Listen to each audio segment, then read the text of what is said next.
excited to be here. I kind of want to tell you a little bit more of the, I don't want to say basics, because we don't really know anything about my syndrome. I was born with this very, very rare syndrome that only 2 other people in the world, including myself, that we know of, have. Basically, what this syndrome causes is that I cannot gain weight. Yes, it does sound as good as it is. I can eat absolutely whatever I want, whenever I want, and I won't really gain any weight. I'm going to be 25 in March, and I've never weighed over about 64 pounds my entire life. When I was in college, I hid, well, I didn't hide, everyone knew it was there, but it was a giant tub of Twinkies, donuts, chips, Skittles, and my roommate would say, I could hear you at 12:30 reaching under your bed to get food. But I'm like, you know what? It's all right, I can do these things.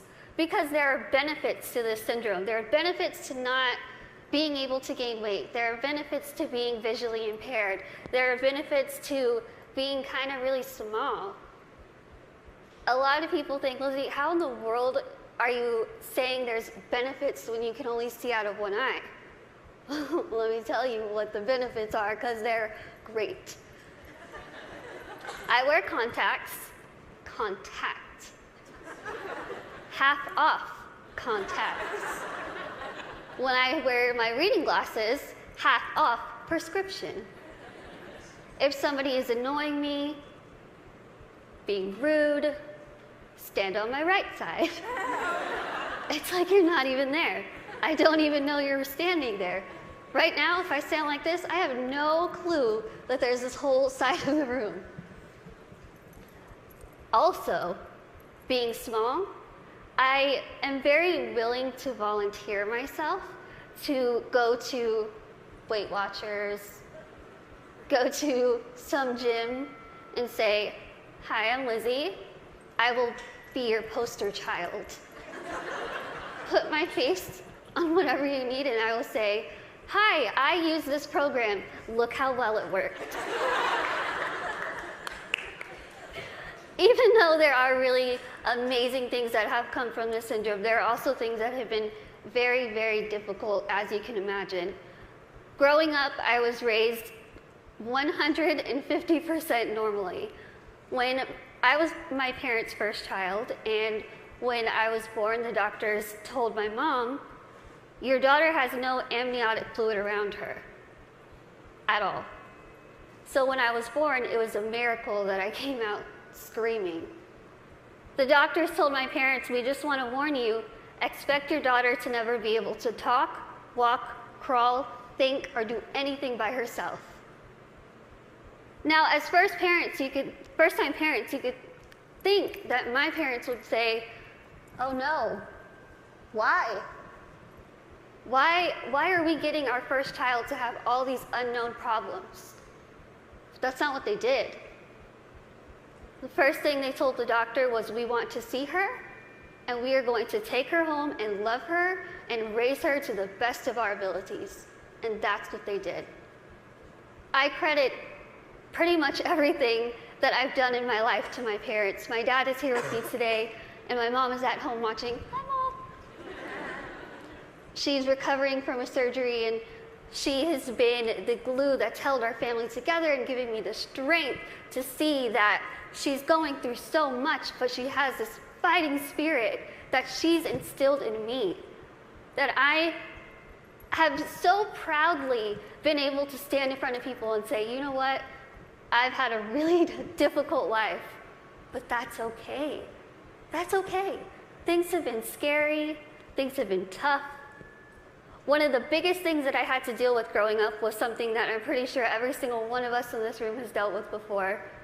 Can you guess what that is? Starts with a B. Can you guys guess it? Boys. Bullying. I know what y'all are thinking. I should have come, why couldn't I sit here with them?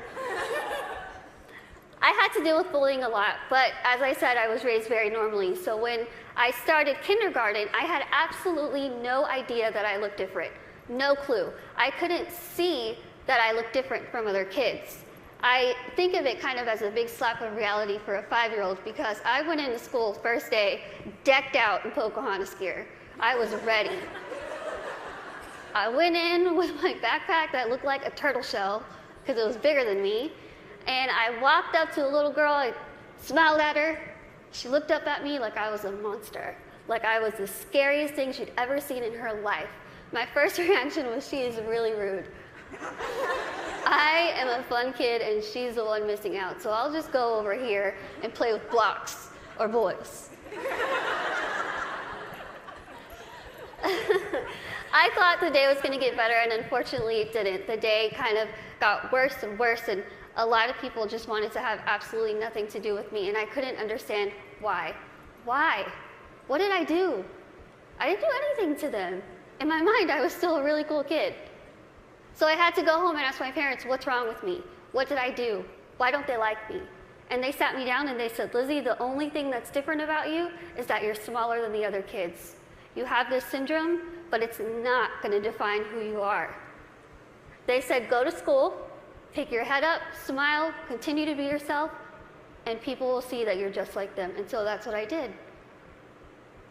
I want you to think and ask yourself this in your head right now. What defines you? Who are you? Is it where you come from? Is it your background? Is it your friends? What is it? What defines who you are as a person? It's taken me a very long time to figure out what defines me. For so long, I thought what defined me was my outer appearance. I thought that my little tiny legs and my little arms and my little face was ugly. I thought it was disgusting. I hated when I would wake up in the morning and I was going to middle school and looking in the mirror, getting ready and thinking, can I just scrub this syndrome off? It would make my life so much easier if I could just scrub it off. I could look like the other kids. I wouldn't have to buy clothes that had Dora the Explorer on it. I wouldn't have to buy stuff that was bedazzled when I was trying to be like the cool kids. I would wish and pray and hope and do whatever I could to pray that I would wake up in the morning and I would be different and I wouldn't have to deal with these struggles. It's what I wanted every single day, and every single day I was disappointed. I have an amazing, amazing support system around me who never pity me, who are there to pick me up if I'm sad, who are there to laugh with me during the good times, and they taught me that even though I have this syndrome, even though things are hard, I can't let that define me. My life was put into my hands, just like your lives are put into yours. You are the person in the front seat of your car. You are the one who decides whether your car goes down a bad path or a good path. You are the one that decides what defines you. Now, let me tell you, it could be really really hard to figure out what defines you. Because there are times where I would just get so annoyed and frustrated, and I don't care what defines me. When I was in high school, I found a video, unfortunately, that somebody posted of me, labeling me the world's ugliest woman. There were over 4 million views to this video, 8 seconds long, no sound, thousands of comments, people saying, Lizzie, please, please just do the world a favor, put a gun to your head and kill yourself. Think about that. If people told you that, strangers told you this. I cried my eyes out, of course, and I was ready to kind of fight back, and something kind of clicked in my head, and I thought, I'm just going to leave it alone. I kind of started realizing that my life is in my hands. I could either choose to make this really good, or I can choose to make this really bad. I could either be grateful and open my eyes and realize the things that I do have and make those the things that define me. I can't see out of one eye, but I can see out of the other. I might get sick a lot, but I have really nice hair. Thanks. You guys are like the best little section right here. I lose my train of thought. Okay, where was I?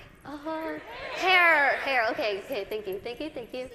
Okay, so I could either choose to be happy or I could choose to kind of be upset with what I have and still kind of complain about it.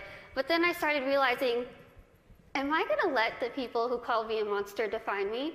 Am I gonna let the people who said kill it with fire define me? No.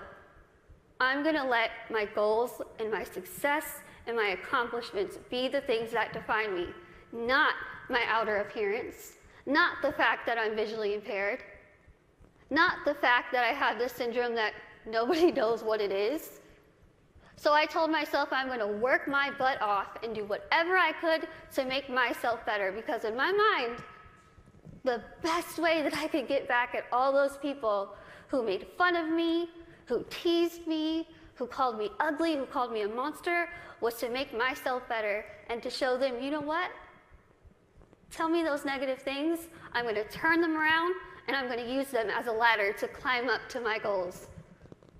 That's what I did. I told myself I wanted to be a motivational speaker, I want to write a book, graduate college, have my own family, my own career. 8 years later, I'm standing in front of you, still doing motivational speaking. First thing, I accomplished it. I wanted to write a book. In a couple weeks, I will be submitting the manuscript for my third book.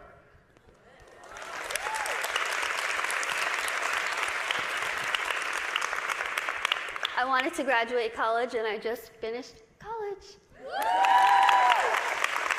I'm getting a degree. I'm getting a degree in communication studies from Texas State University in San Marcos, and I have a minor in English. I really tried to use real life experience while I was getting my degree, and my professors were not having it. But I wanted to have, lastly, my own family and my own career, and the family part is kind of down the line. My career part, I feel like I'm really doing well with it, considering the fact that when I decided I wanted to be a motivational speaker, I went home, I sat in front of my laptop, went to Google, typed in how to be a motivational speaker. I'm not even joking. I worked my butt off. I used the people who were telling me that I couldn't do this to motivate me. I used their negativity to light my fire to keep going. Use that. Use that. Use that negativity that you have in your life to make yourself better, because I guarantee you, you will win. Now, I want to end with asking you again. I want you to leave here and ask yourself what defines you. But remember, brave starts here. Thank you.